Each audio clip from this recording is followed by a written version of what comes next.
میرے درد دل کی دوا چل رہی ہے، میرے درد دل کی، میرے درد دل کے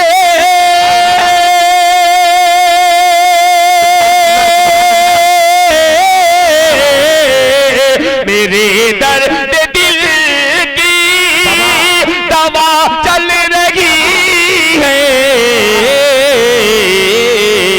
مدینے سے ٹھنڈی، مدینے سے ٹھنڈی ہوا چل رہی ہے، مدینے سے ٹھنڈی ہوا چل رہی ہے، مدینے سے ٹھنڈی۔ الحمدللہ نحمدہ ونستعینہ ونستغفرہ ونعوذ باللہ من شرور انفسنا ومن سیئات اعمالنا، من یهده اللہ فلا مضل له ومن یضللہ فلا ہادی له، اشہد ان لا الہ الا اللہ واشہد ان محمدا عبدہ ورسولہ، صلی اللہ تعالی علی خیر خلقہ محمد وعلی آلہ وصحبہ اجمعین، اما بعد، اعوذ باللہ من الشیطان الرجیم، بسم اللہ الرحمن الرحیم، فمن كان يرجو لقاء ربه فليعمل عملا صالحا ولا يشرك بعبادة ربه أحدا، قال رسول الله صلى الله عليه وسلم إياك والمعصية فإن المعصية حل سخط الله، او کما قال صلی اللہ علیہ وسلم۔ قابل قدر معزز علماء کرام، حضرات سامعین، سامنے بیٹھے ہوئے بچے، دائیں بائیں اصحاب فکر و عمل، تشریف فرما میری پردہ میں بیٹھی ہوئی مائیں بہنیں، میں زیادہ کچھ نہیں کہنا چاہ رہا ہوں، وقت بھی نہیں ہے، اور آخری مقرر جن کے انتظار میں آپ بیٹھے ہوئے ہیں، دور دراز سے تشریف لائے ہیں، مطلوب ملت حضرت مولانا مطلوب الرحمان صاحب مکیاوی، ان کو سننا ہے، ان سے آپ کو فائدہ اٹھانا ہے۔ ابھی آپ نے نظم کی شکل میں بہت ہی عمدہ پیغام سنا ہے۔ آپ حضرات آئے ہوں گے، کچھ تو ذہن بنا کے آئے ہوں گے، اپنے گھروں سے چلے ہوں گے، تو جلسہ میں جانے کا کوئی مقصد ہوگا، سجانے کا کوئی مقصد رہا ہوگا، نوجوانوں نے فکر کی، گھر گھر گئے ہوں گے، لوگوں کو آمادہ کیے ہوں گے، اور بہنوں سے چندہ لیا ہوگا، تو کوئی تو مقصد ہوگا۔ اتنا بڑا پلان کیا، بغیر مقصد کے جو پلان ہوتا ہے وہ تو محمل ہوتا ہے، بیکار ہوتا ہے، کوئی پاگل آدمی کرتا رہتا ہے جس کا کوئی مقصد نہیں ہوتا ہے، لیکن کوئی باہوش عقل مند آدمی کوئی بڑا پلان کرے تو بڑا مقصد ہوتا ہے۔ اللہ تبارک و تعالیٰ نے اتنی بڑی کائنات بنائی تو اللہ تعالیٰ نے اپنا مقصد ظاہر کر دیا۔ یقیناً آپ تشریف لائے ہیں تو کوئی مقصد ہوگا کہ جلسہ کے بعد ہم تبدیل ہو جائیں گے، کچھ نہ کچھ ہمارے اندر بدلاؤ آئے گا، رہنے میں، سہنے میں، اخلاق میں، محبت میں، حلال حرام کے درمیان تمیز میں بدلاؤ آئے گا۔ یقیناً کپڑوں سے تو آدمی نہیں بدلتا، آج میں شیروانی پہن کے نہیں آیا ہوں، ایسا تو کبھی شیروانی میں اور کبھی بغیر شیروانی میں، لیکن آپ نے نام تو نہیں تبدیل کیا، شیروانی میں بھی وہی نام تھا، بغیر شیروانی کے بھی وہی نام۔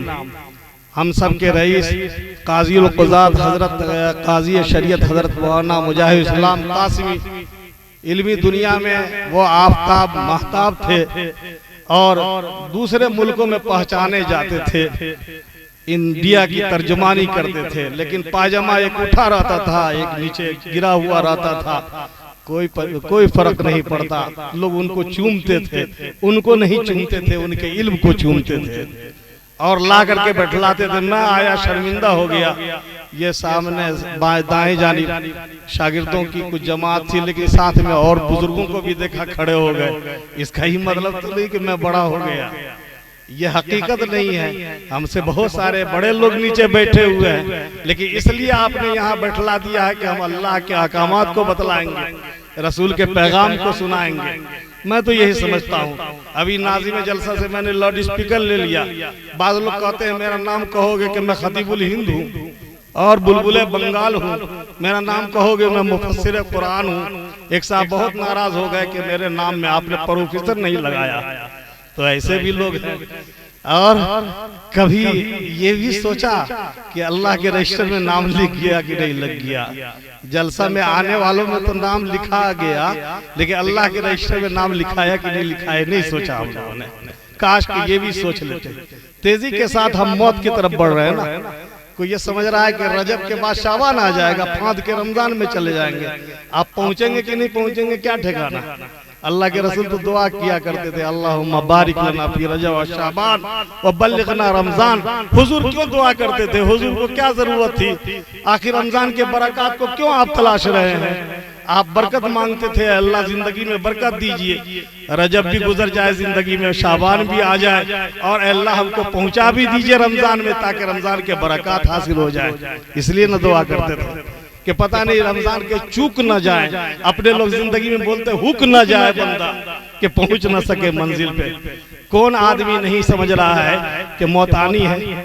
تو موت کے ہم قریب ہو رہے ہیں, اور موت کے قریب جانے کا مطلب کہ اللہ کو ہم پالیں, اللہ کی رضا کو پالیں, اللہ کی خوشنودی کو پالیں. تو اس کی فکر ہوتی ہے کہ اللہ کے رجسٹر میں ہمارا نام لکھ جائے. ہماری مائیں آئی, بہنیں آئی, ان کو ہم نے کوئی پیغام ٹھیک سے سنایا؟ وہ تو آئی جلسہ دیکھنے کے لیے. جی جمعہ میں بھی آپ ہی لوگ سن لیتے ہیں, اور یہاں پر بھی آپ ہی لوگ مالا پہنا دیتے ہیں, عورتوں کو سائیڈ میں رکھتے ہیں, ٹھیک سے سننے بھی نہیں دیتے ہیں, اور عورتوں کو سناتے بھی نہیں. کیوں نہیں سناتے؟ کیا انہوں نے آپ کا کیا نقصان کیا؟ کیا ان کے ساتھ آپ کی ہمدردی نہیں ہے؟ اگر ہمدردی ہے تو کوشش کرتے نا کہ یہ ایک بنے گی تو پورا خاندان بن جائے گا. اور یہاں ایک مرد اگر آراستہ ہوگا تو ایک فرد آراستہ ہوگا, اور وہاں تو ایک گھر کا مسئلہ ہے. کیوں نہیں سنوارا آپ نے؟ آپ نے ہمیشہ ان کو الگ رکھا. مارکیٹوں میں, مال میں تو زیادہ عورتیں نظر آتی ہیں, اور استغفر اللہ ایک سموہ چلا آج کل جگہ جگہ, گاؤں گاؤں, دیہات میں, قریہ میں. یہی کرنے کے لیے ان کو اللہ نے پیدا کیا ہے کہ تم حرام کا پٹارا بن جاؤ, اللہ کمائی کے حلال کمائی بھی حرام ہو جائے. کیا اللہ کی ذات پہ اتنا بھی یقین نہیں رہا کہ جس اللہ نے ہمیں بنایا ہے حلال راستے سے ہمیں رزق دیں گے؟ کیا ہم اسی لیے پیدا ہوئے کہ حرام کھا کر کے ہم اپنے گوشت کو بڑھاویں؟ کیا یہ گوشت سڑے گا نہیں اور گلے گا نہیں اور اللہ کیا حساب نہیں دینا ہوگا؟ ہم نے اپنی ماؤں کو منع کیا, بہنوں کو منع کیا کہ یہ حرام ہے, اور حرام کا دانہ گھر کے اندر آئے گا تو گھر برباد ہو جائے گا. نہیں سمجھایا ہم نے. جلسہ تو ہم کرنے لگے, عورتیں آتی ہیں کہتی ہے جلسہ دیکھ کیا آ گیا.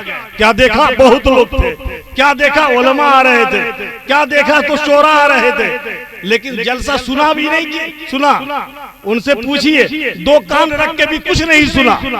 جی دو کان رکھا اور کچھ نہیں سنا. جہاں دائیں بھی سنائی دیتا اور بائیں بھی سنائی دیتا, کچھ نہیں سنا. ان کو سنانا نہ چاہیے کہ تم ماں کی گود, یہ تمہاری گود جو ہے وہ بچوں کے لیے مکتب ہے, درسگاہ ہے. یہ جو ترجمہ سنتے ہیں آپ لوگ, اطلبوا العلم من المہد الی اللحد, حضور کی حدیث سناتے ہیں, اور ہم جیسا جاہل مولوی بھی ترجمہ صرف اتنا کر دیتا ہے کہ بچپن سے لے کے بڑھاپے تک اور موت تک پڑھنا اور سیکھنا یہ فرض ہے. لیکن یہ نہیں سکھا پاتا, یہ نہیں ہم کہہ پاتے کہ کہا گیا ماں کی گود سے پڑھو تو ماں کا گود پڑھا ہوا ہوگا تب تو بچہ پڑھے گا. یعنی ماں کی گود کو درسگاہ بناؤ, اور ماں کی گود درسگاہ کب بنے گا؟ جب آپ اس کو پڑھائیے گا, دعائیں سکھائیے گا. ابھی ایک بچی سے میں نے پوچھا تحیات پڑھو, تو اس کو معلوم ہی نہیں کہ تحیات کیا پڑھتی ہو, تو قرآن پڑھتی ہو, اور وہ عالم کی بیٹی ہے. اور میں نے پوچھا کہ تو ثنا پڑھتی ہوگی, ثنا بتاؤ, تو ثنا نہیں پڑھ سکی. یہ لوگ ہی میں ہوا ہے. آپ کہاں کس دنیا میں گھوم رہے ہیں؟ میرے بزرگوں علماء سے پوچھئے نا، پوری زندگی نماز پڑھتا ہوا رہے، لیکن عورتوں کا حال یہ ہے کہ جمعہ میں بھی کسی ایک خاص عورت کے پاس جاتی ہے کہ جمعہ کم سے کم پڑھ لے. کیوں بھائی؟ تمہارے لیے تو حضور نے کہا کہ تمہارے لیے گھر کا گوشہ یہ بہتر مسجد ہے، تم اپنے گھر میں کیوں نہیں نماز پڑھتی ہو؟ تو اس لیے نہیں پڑھتی ہوں کہ میں پڑھی لکھی نہیں ہوں، کچھ نہیں آتا. اور رات میں شادی بیاہ میں گیت گانے کے لیے لگا دیجئے، پوری رات گیت گاتی رہتی ہے اور ایک سورہ فاتحہ آج تک یاد نہیں کر سکی. نماز پڑھنے کے لیے کسی امام کو تلاشتی ہے. ہم کو تو لگتا ہے کہ اس لیے شریعت نے، سوچئے علماء میں بتلاتا ہوں، اس لیے شریعت نے عورتوں کی جماعت نہیں رکھا ہے کہ ہر عورت پڑھے، خود پڑھے. وہ یہ نکتہ ہے، ہر عورت کو کہا گیا پڑھنے.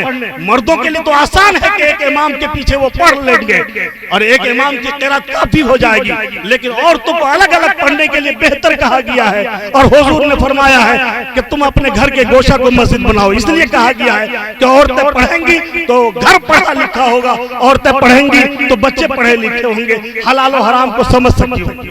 لیکن ہم نے نہیں سمجھایا عورتوں کو، اتنا سمجھایا کہ سب جگہ وہ جا سکتی ہے. جی میں تو بہت مشکل میں پڑ جاتا ہوں. دیکھا آپ نے آپریشن کرتے ہوئے، اب تو بے ہوش نہیں کیا جاتا ہے، صرف سن کر دیا جاتا آپریشن کے وقت میں. لیکن ہم لوگوں کا بچپن کا زمانہ تھا کہ آپریشن کے سے پہلے بے ہوش کیا جاتا تھا. تو آپریشن کے وقت میں پوچھا جاتا تھا الف با تا ثا. تو جب بے ہوش آدمی ہوتا تھا الٹا پڑتا تھا، تا با الف الٹ پلٹ کر دیا. اب ڈاکٹر نے سمجھا کہ یہ بے ہوش ہو رہا ہے. بے ہوشی کے بعد اس کا آپریشن کیا جاتا تھا. اور جب ہوش میں آتا تھا وہ مریض تو ویسے ہی بولتا تھا تا با ثا الف. اب ہوش میں آ رہا ہے. یاد رکھیے، بے ہوش ہوتا ہوا زبان پہ جو چلائے گا، ہوش میں آتا ہوا انسان کی زبان پہ وہی آئے گا. ان عورتوں کو قبر میں ڈالیں گے، ہم ان کا نکیر جب آئیں گے اور ان کو اٹھائیں گے تو یہ عورت تو وہی گیت گائے گی جو رات میں گا رہی تھی. پوری رات منکر نکیر میں کون سی آفت میں مبتلا ہوگا، کہاں آ کر کے پھنس گئے. یہ ایسی عورتیں، آخر ان کا ذمہ دار کون ہے؟ آپ نے گھر کی چہار دیواری میں ان کو رکھا، درسگاہوں میں نہیں جانے دیا، اور آپ جانے دیتے ہیں مال کے اندر. کپڑا یہ پسند کر کے آئے گا. ہم نے آج تک عورتوں کو نہیں کہا کہ کون کپڑا پسند ہے یا نہیں پسند ہے. دکان والا کہتا ہے دو چار لے جائیے، جو پسند کرے گی وہ رکھ لیجیے گا. میں کہا ایسی عادت میں نہیں بگاڑتا. ارے بھائی، آپ کو تو کون سی قرات پسند ہے یہ پسند کروائیے. جی اردو پڑھنا نہیں آتا اور یہ کپڑا پسند کرے گی. اتنا شعور آ گیا. یہ سموہ میں جاتی ہے، جماعت بناتی ہے. اور بعض علاقوں میں تو دیکھا کہ جمعہ میں لوگ جا رہے ہیں اور عورتیں سموہ میں بیٹھی ہوئی. جی انٹرسٹ والا پیسہ لینے کے لیے پیسہ بھرتی ہے اور انٹرسٹ کی کمائی. بعض لوگ کہتے رہتے فکس ڈپوزٹ کر دیتے. کیا کر دیتے ہیں تو دو گنا ہو جائے گا، کم سے کم اس کی شادی ہو جائے گی. لیکن دو گنا ہونے سے پہلے ایسی آفت آ جاتی ہے، ایسی بیماری آ جاتی ہے کہ سب پیسہ اسی میں چلا جاتا ہے. آپ نے اللہ پہ بھروسہ نہیں کیا. بعض لوگ اسمارٹ کارڈ بناتے ہیں اور کہتے ہیں کہ اس کے ذریعے علاج ہوگا، لیکن جن لوگوں نے بھی کارڈ بنا لیا، اللہ کی ذات پہ یقین ختم ہوا، ان کے گھروں میں بیماریاں دستک آنے لگی. اس لیے پہلے بیماریوں کو ختم کیجئے. یاد رکھیے گا، اس وقت تک نیکیاں کام نہیں کرتی ہے جب تک کہ گناہوں کے داغ دھبوں کو دھل نہ دیا جائے. نیکیوں کا رنگ اسی وقت چڑھے گا جب زنگ ہٹا دیجئے.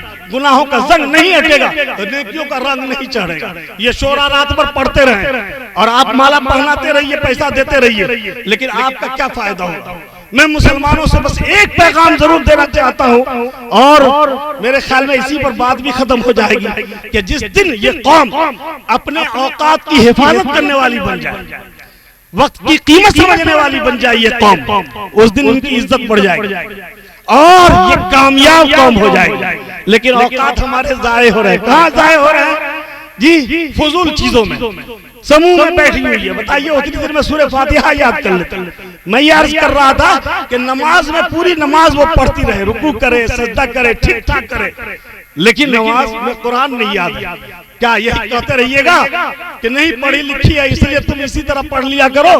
ارے تسبیح تو اتنے ہی دن ہے نا جب تک وہ سورہ فاتحہ یاد کر لے کہ سبحان اللہ کا کر کے تم رکعت میں تم قیام کر لو. لیکن 2 دن گزرا 3 دن گزرا اس کو موقع دیا جائے گا. اگر وہ سورہ فاتحہ نہیں یاد کرتی ہے, یہی تعلیم تو ضروری ہے, نہیں یاد کرتی ہے, اس کی نماز ہوگی, نماز بیٹھ جائے گی. یہ کھڑی ہوگی, نماز بیٹھ جائے گی. اس کے کھڑا رہنے سے کیا ہوگا؟ یہ تکتی رہے. اس کو تو سیکھنا ہے, اس کے اوپر سیکھنا فرض کیا گیا. وہ سیکھے اور سیکھ کر کے نماز کو پوری کرے. میرے بزرگوں, آپ لوگ اور ہم لوگ بڑے ظالم ہیں جی. اسلام نے تو اتنا حق دیا عورتوں کو, اتنی عزت دی, کہیں بھی مردوں سے پیچھے نہیں رکھا. عبادات میں بھی وَالذَّاكِرِينَ اللَّهَ كَثِيرًا وَالذَّاكِرَاتِ أَعَدَّ اللَّهُ لَهُمْ مَغْفِرَةً وَأَجْرًا عَظِيمًا. اللہ رب العالمین نے جہاں مردوں کا ذکر کیا, عورتوں کا بھی ذکر کیا. کثرت سے اللہ رسول کی ذکر کرنے والے مرد اور کثرت سے ذکر کرنے والی عورتیں جی, اللہ نے ان کے لیے مغفرت تیار کر رکھا ہے, معافی تیار کر رکھا ہے. ان کے اوپر نیکی کا رنگ چڑھے گا اور ان کا دل اللہ کی طرف متوجہ ہوگا. لیکن عورتوں کو بالکل صاف کر دیتے ہیں ہم. میرے بزرگوں, گھر میں بھی سبق دیجئے, گھر کو درسگاہ بنائیے. مدرسوں کو تو کھولتے ہیں ہم لوگ, لیکن بعد میں تھک جاتے ہیں خلوص کے ساتھ چلانے میں. صرف چندہ کا مدرسہ رہ جاتا ہے. چندہ زیادہ ہوا مدرسہ بڑا ہے, چندہ نہیں ہوا مدرسہ ختم ہو گیا. اسی لیے آپ کی اتنی ہی بڑی ذمہ داری ہے, اتنی بڑی ذمہ داری ہے. اللہ کے رسول نے تو مسجد درسگاہ قائم کر دیا. صحابہ جہاں گئے وہیں استاذ بن کے بیٹھ گئے. حضور معلم تھے, کسی سے پڑھا نہیں تھا. کیوں؟ اللہ کے رسول کا معلم تو صرف اللہ تبارک و تعالی, اللہ تبارک و تعالی. اور وہاں سے شاگردوں کو روانہ کیا. حضرت معاذ بن جبل کہاں جا کے بیٹھنا ہے؟ یمن میں. حضرت عبداللہ ابن مسعود کہاں جا کے بیٹھ رہا ہے؟ کوفہ میں. جی حضرت امام مالک کہاں جا کے بیٹھے؟ تو مکہ میں. میرے بزرگوں, تو یہ درسگاہیں بنائی گئی اور وہاں جا کر کے سکھلایا گیا حلال کیا ہے, حرام کیا ہے, گناہ کیا ہے, نیکیاں کیا ہے. اس لیے ضرورت ہے اس بات کی کہ ہم بیداری پیدا کریں, تبدیلی کے غرض سے آیا کریں ان اجلاسوں میں. سوچ کے آئے ہوں گے کہ آج ہم بدل کے آئیں گے. کیا بدلیں گے؟ میں نے کہا آدمی کپڑا تبدیل کر لے, اس سے آدمی نہیں بدلتا. بوڑھا ہو گیا تب بھی وہی نام رہے گا, صرف اتنا ہوگا کہ آپ جوان نہیں رہے. جوان ہو گیا تو صرف اتنا ہوگا آپ بچہ نہیں رہا, نام تو وہی رہے گا. لیکن جس دن وہ بدل گیا, اپنے اخلاق کو بدل لیا, اپنے اعمال کو بدل لیا اور نیکی پہ چلنے والا ہو گیا, تو اب کہے گا لوگ بدل گیا, یہ اچھا بن گیا, یہ شریف بن گیا, یہ نیکی کرنے والا بن گیا, یا برائیوں سے بچتا ہے. لیکن میرے بزرگوں, ایسے ہی نہیں سماج بدلے, یہ ایسے ہی قوم نے بدلے گی, معاشرہ میں ایسی ہی نہیں تبدیلی آئے گی. آپ کو بڑی محنت کرنی پڑے گی اور خود کو بھی بدلنا پڑے گا. سب سے پہلے خود کو بدلنا پڑے گا. اوقات کی حفاظت کیجئے, اوقات کی حفاظت آپ کر لیں گے تو گویا آپ تبدیل ہو گئے. میں تو بہت بار بار کہتا ہوں مجلسوں میں کہ اللہ تبارک و تعالی نے نماز کو اوقات کے ساتھ کیوں باندھا ہے؟ کیوں نہیں کہا دیا 24 گھنٹہ نماز پڑھتے رہو؟ نہیں کہا نا ایسا. اللہ تبارک و تعالی نے اوقات کے ساتھ اس لیے باندھا ہے کہ اگر یہ وقت کی قیمت کو سمجھنے والی قوم ہو گئی تو یہ کامیاب ہو جائے. اس لیے کہا ان الصلاۃ, یہ نماز جو ہے نماز اوقات کے ساتھ فرض کی ہے, اس لیے کہا گیا. لیکن ہم کوشش نہیں کرتے, ہم محنت نہیں کرتے ہیں. جو راستہ اپنانا چاہیے وہ راستہ نہیں اپناتے ہیں. سنیے, سید الشہداء حضرت حمزہ کو شہید کرنے والے کون ہیں؟ وہ اسود ہیں, جنہوں نے حضرت حمزہ کو شہید کیا تھا اور ان کے دل کو نکالا تھا, ان کے سینے کو چاک کیا تھا اور پھر بے حرمتی کیا تھا. لیکن اللہ کے رسول نے آخر تک کوشش کیا کہ وہ اسلام لے آئے, پیغام بھیجا. محنت ہو رہی ہے راہ راست پہ آ جائے, جہنم کے عذاب سے بچ جائے. محنت ہو رہی ہے, جا کر کے پیغام دیا گیا حضرت اسود کو, تبدیل ہو جاؤ, بدل لو اپنے آپ کو, تم تو قاتل ہو اور وہ بھی حضور کے چچا کے قاتل ہو. اس نے کہا, بڑی مایوسی تھی اس کی زندگی میں, اس نے کہا میں کیسے بدل جاؤں, جی تمہارا اسلام کہتا ہے، تمہارے رسول کہتے ہیں کہ مشرک، زانی اور قاتل کی بخشائش نہیں ہوگی، اللہ تعالیٰ معاف نہیں کریں گے، پھر میں کیسے بدل جاؤں؟ یہ تینوں بیماریاں ہمارے اندر انہوں نے ظاہر کر دیا کہ زانی، قاتل اور مشرک اللہ تبارک و تعالیٰ اس کو معاف نہیں فرمائیں گے۔ حضور کے پاس واپس آ گئے، ہم لوگ ہوتے نفرت کرنے لگتے، اس کا بائیکاٹ کر دو، سوشل بائیکاٹ کر دو، اس کے پاس جاؤ نہیں، اس کو بلاؤ نہیں، لیکن میرے بزرگوں یہ آپ کی محنت بہت مختصر محنت ہے، آپ پھر جائیے۔ حضور نے بھیجا اور کہا جا کے کہہ دو قرآن کہتا ہے الا من تاب وآمن وعمل عملا صالحا، زانی کو بھی اللہ معاف فرما دیں گے، قاتل کو بھی اللہ معاف فرما دیں گے، مشرک کو بھی معاف کریں گے، کب؟ وہ جب شرک سے توبہ کر کے ایمان لے آئے، اور قاتل کو بھی معاف کریں گے جب قتل کو چھوڑ کے نیک اعمال پہ آ جائے۔ اللہ کے رسول نے اس کلام کو بھیجا اور کہا موقع ہے، کہو تبدیل ہو جائے۔ گئے لوگ جی حضرت وحشی کے پاس، ابھی تو ایمان نہیں لائے ہیں، اور کہا کہ اللہ کے رسول نے فرمایا ہے اگر تم ایمان لاؤ گے اور عمل صالح کر لو گے تو اللہ تعالیٰ تمہیں معاف کر دیں گے، تمہیں تبدیل کر دیں گے۔ فَإِنَّ اللَّهَ يُبَدِّلُ، اللہ تعالیٰ ان کے سیئات کو حسنات سے تبدیل فرما دے گا، اللہ تعالیٰ بدل دیں گے تم کو۔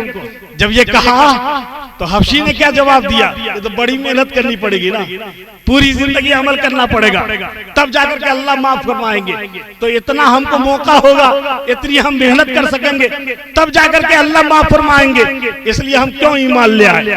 واپس آ گیا قاصد، حضور سے آ کر کے کہا، حضور نے پھر کہا پھر جاؤ اور کہو اللہ اتر کے کہتا ہے، قرآن اتار کے اللہ بولتا ہے، لوگوں کو سناتا ہے، ان اللہ لا یغفر ان یشرک بہ ویغفر ما دون ذلک، اللہ کہتا ہے کہ جی اللہ صرف شرک کو معاف نہیں کرے گا لیکن شرک کے علاوہ سارے گناہوں کو معاف کر دے گا، قتل کیا ہو اس کو بھی معاف کر دے گا، شراب پیا ہو اس کو بھی معاف کر دے گا، زنا کیا ہو لیکن وہ سچی توبہ کر لے اللہ معاف فرما دے گا۔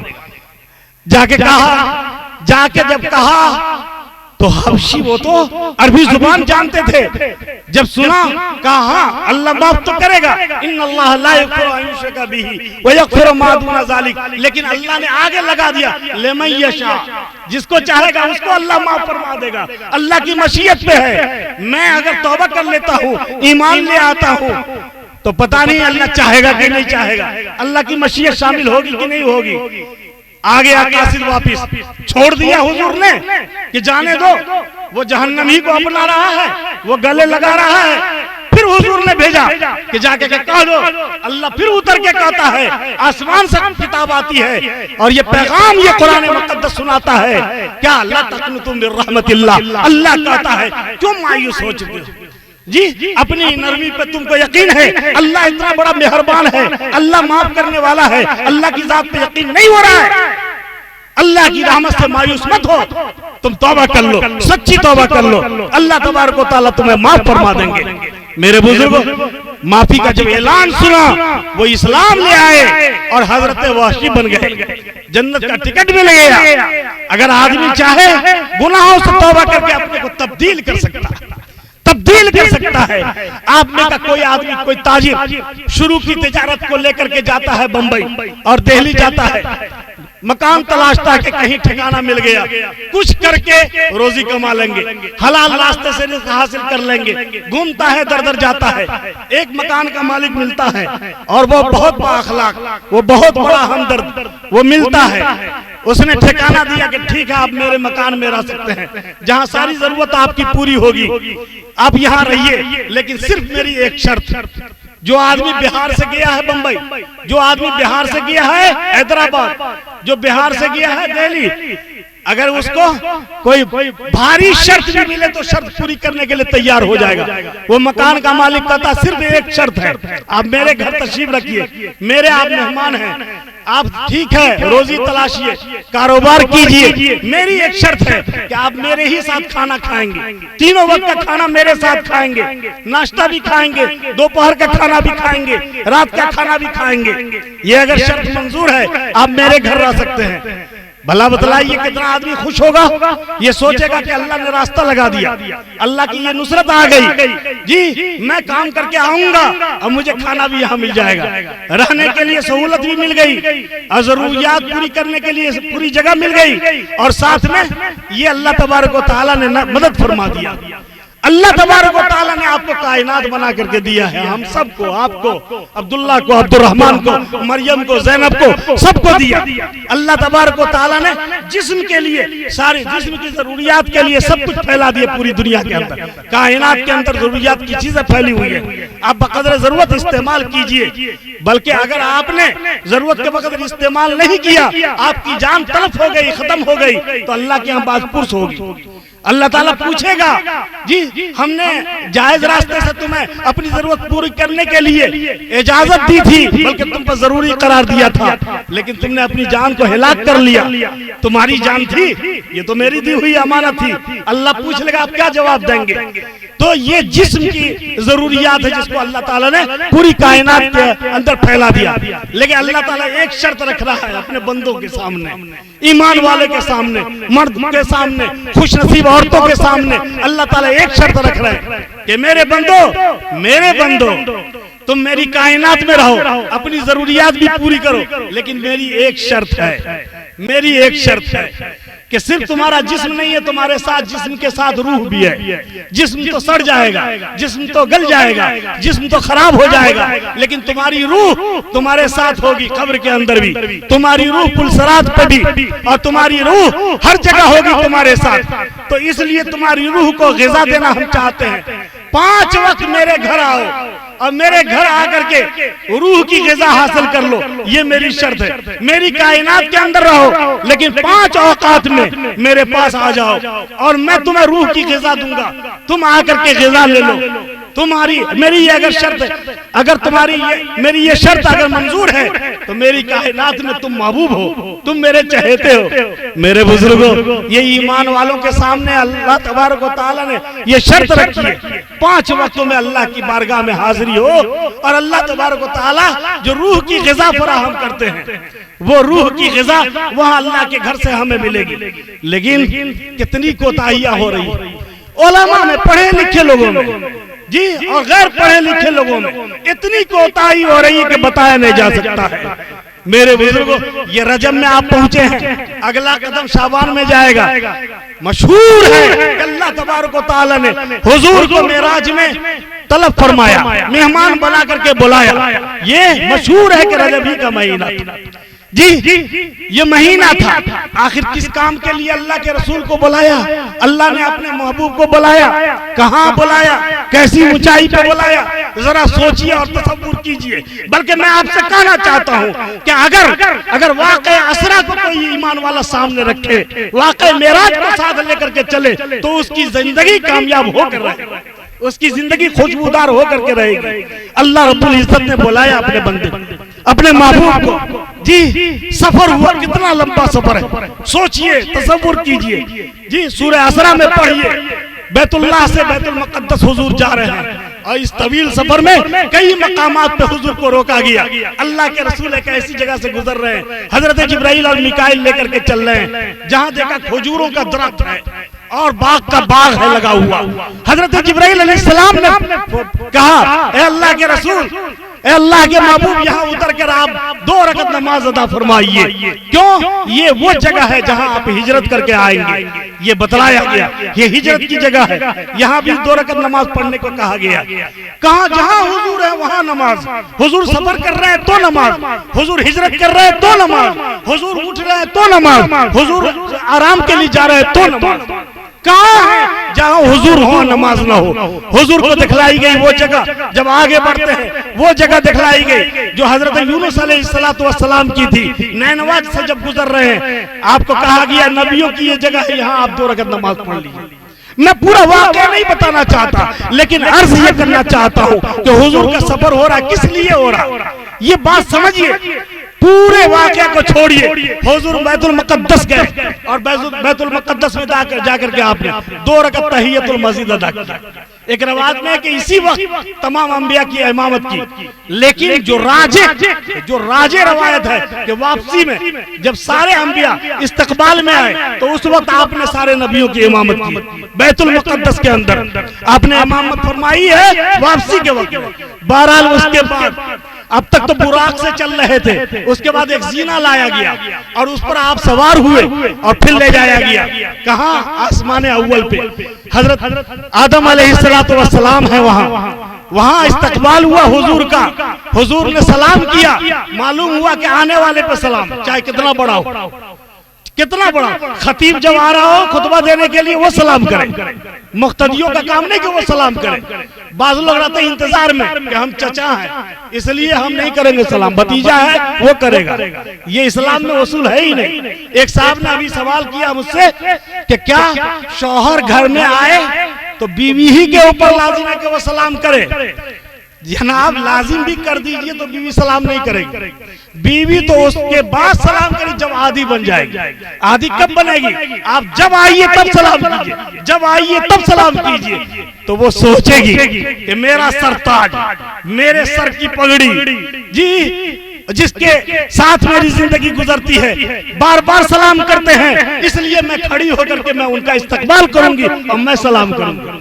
لیکن آپ بوکے کی طرح آئیے، منہ کا رنگ اڑا ہوا ہو، کچھ شدھ بدھ نہیں، گھر آنے کے بعد آپ نے سلام نہیں کیا، آپ سوچتے وہ سلام سیکھ لے گی؟ نہیں سیکھے گی وہ سلام۔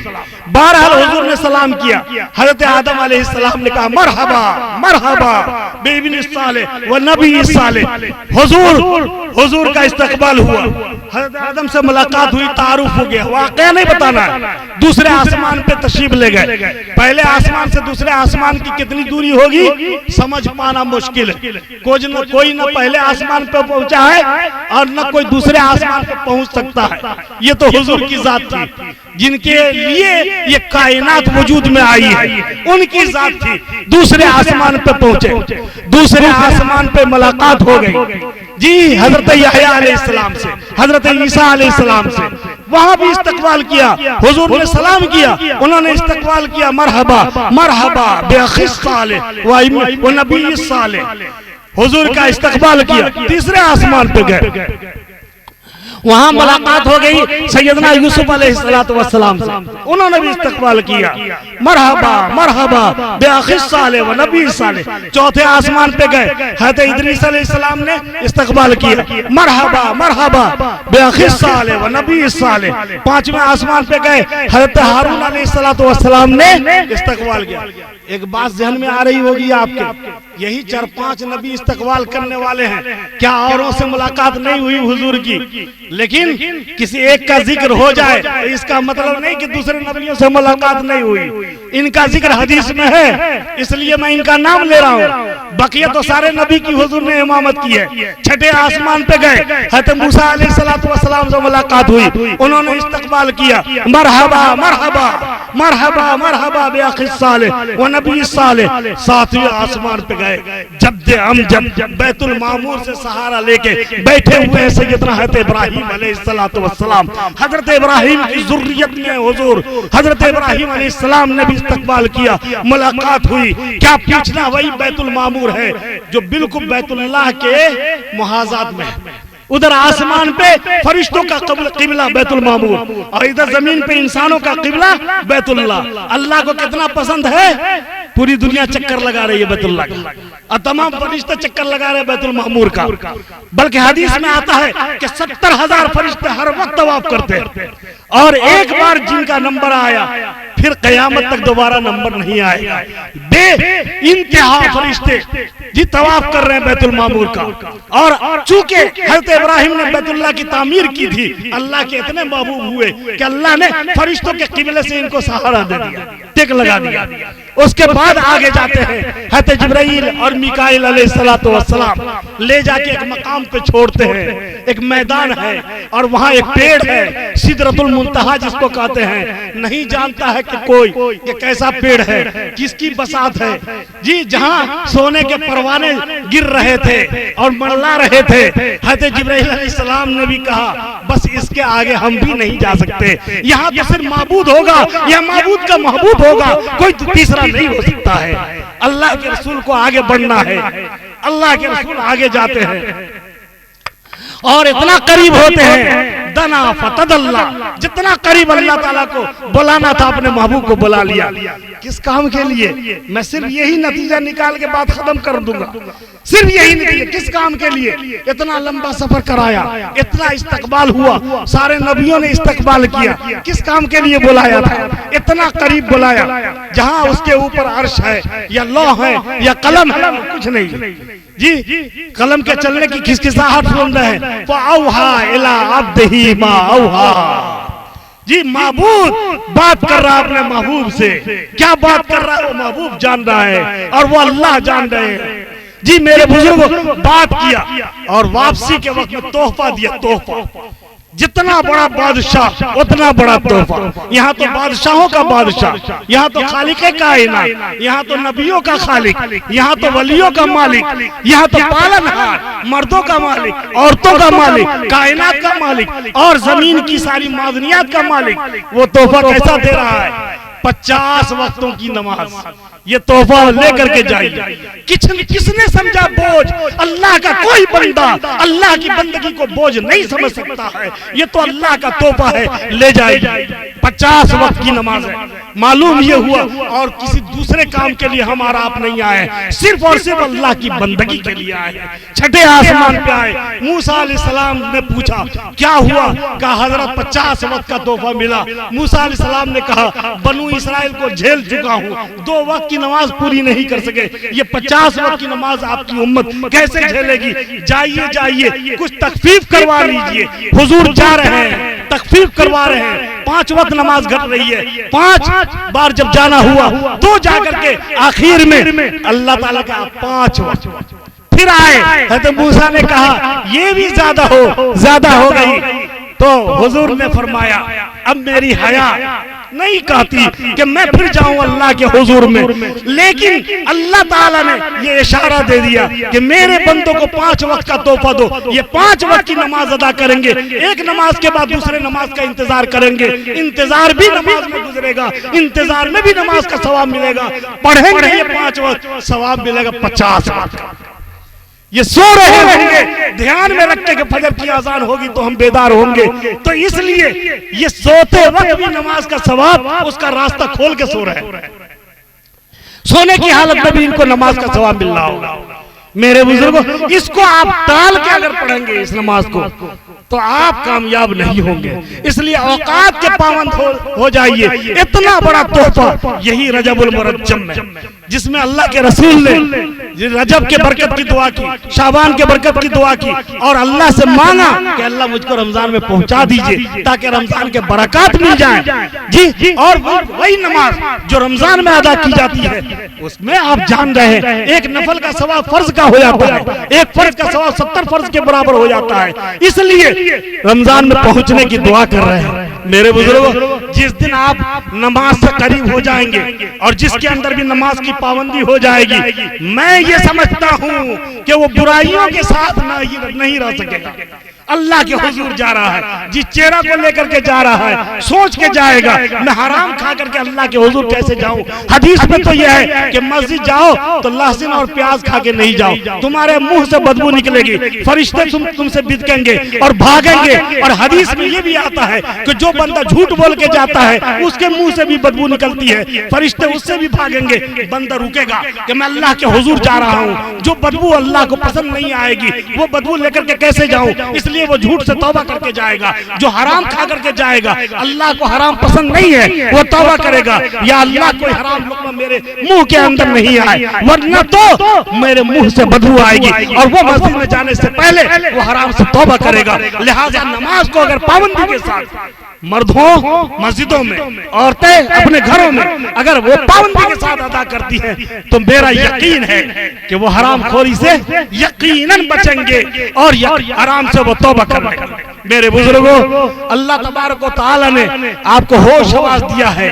دیکھیے زندہ رہتا ہے اللہ آکسیجن دیتے ہیں، یہ سانس لینے کی سکت اللہ دیتے ہیں، ورنہ پوری دنیا رہ جاتی ہے، آدمی کی سانس رکتی ہے، آدمی اللہ کے پاس پہنچ جاتا ہے۔ اس لیے اللہ کے اوپر یقین کو جمائیے اور حرام چیزوں سے اپنے کو بچائیے۔ حرام چیزوں سے اللہ تبارک و تعالی بہت ناراض ہوتے ہیں، اور آپ نے ارشاد فرمایا ایاک والمعصیہ فإن المعصیۃ حل سخط اللہ، بچو گناہوں سے، اس لیے کہ گناہ سے اللہ کا قہر نازل ہو جاتا ہے۔ پورا لاک ڈاؤن کے زمانے کا تصور کیجئے، گھر سے نکلنا مشکل ہو گیا تھا، سڑک پہ آنا مشکل ہو گیا تھا، درسگاہیں برباد ہو گئی، کیا کیا نہیں ہوا۔ جی سب سے بڑا تو ہمارا نقصان ہوا کہ ہمارے دینی اداروں پہ تالے چڑھ گئے۔ کیا ہم نے تو سوچا کہ ہم کو گناہوں سے توبہ کرنا چاہیے؟